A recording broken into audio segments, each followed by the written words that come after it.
আমি আজকে চিংড়ি মাছ আর ডিম দিয়ে গ্রেভি চাউ করে দেখাবো। দেখুন আমি কিভাবে করি।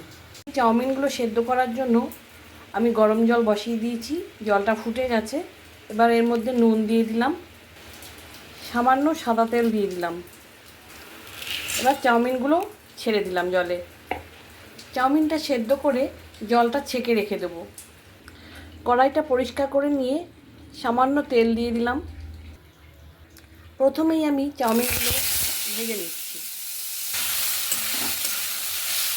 স্বাদ মতো চিনি, নুন, সামান্য গোলমরিচ দিয়ে আমি চাউটাকে ভেজে তুলে রাখবো। চাউমিনটা ভেজে আমি তুলে রেখেছি। যেহেতু দুজনের জন্য করছি, সেই জন্য 3টে ডিম নিয়ে নিয়েছি। সামান্য নুন দিয়ে দিলাম। এবার ডিমটাকে ফেটিয়ে নিয়ে আমি ভেজে নেব। এবার ডিমটা ভেজে ডিমের ঝুরি করে রেখে দেবো।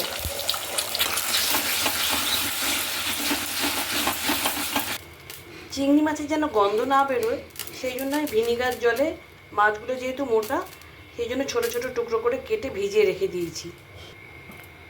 চিংড়ি মাছে সামান্য নুন মাখিয়ে নিচ্ছি। মাছগুলো হালকা করে ভেজে নেব। চাউমিনে দেব বলে আমি রসুন কুচি, গাজর কুচি, পেঁয়াজ চৌকো চৌকো করে কেটে নিয়েছি, ক্যাপসিকামগুলো 3 কোনা চৌকো করে কেটে নিয়েছি। সামান্য তেল দিলাম। প্রথমে গাজরগুলো ছেড়ে দিলাম, যেহেতু গাজরটা সেদ্ধ হতে একটু সময় লাগে। এবার রসুন কুচিগুলো দিয়ে দিলাম। এবার পেঁয়াজ আর ক্যাপসিকাম সবটাই দিয়ে দিলাম। স্বাদ মতো নুন আর সামান্য কিছুটা গোলমরিচ দিয়ে দিলাম।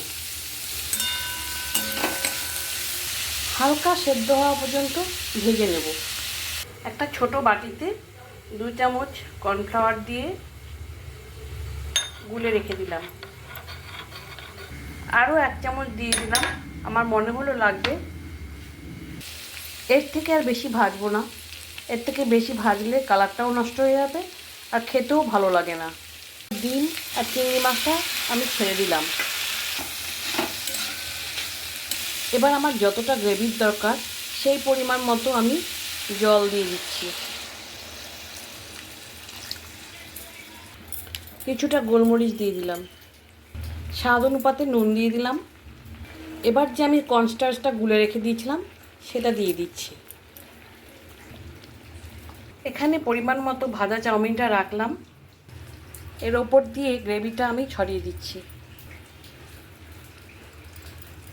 আমার গ্রেভি চাউমিনটা কিন্তু সার্ভ করার জন্য একদম রেডি।